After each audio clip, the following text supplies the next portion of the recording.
بڑے لوگ مجھ سے پوچھتے ہیں امام زمانہ کو دیکھنے کا کوئی عمل بتائیے، مفت میں بتا رہا ہوں سب کو، ہزاروں کو، اور یرانا، یا ہم میں سے کسی کو دیکھنا چاہے وَيَعْرِفَ مَوْضِعَهُ مِنَ اللَّهِ، یا خواب میں یہ دیکھنا چاہے کہ اللہ کے ہاں اس بندے کا مقام کیا ہے۔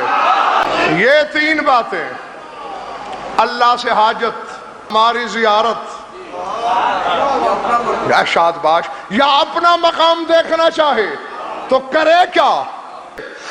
فرمایا کچھ بھی نہ کرے، فَلْيَغْتَسِلْ ثَلَاثَ لَيَالٍ وَيُنَاجِ بِنَا، 3 راتیں پے در پے سونے سے پہلے غسل کرے، ہم سے سرگوشیاں کرے۔ یغتسل ثلاث لیال، 3 راتیں غسل کرے، طہارت سے سوئے، وَيُنَاجِ بِنَا، اور ہم سے سرگوشیاں کرتا کرتا سو جائے، فَإِنَّهُ يَرَانَا، ہماری زیارت ہو جائے گی۔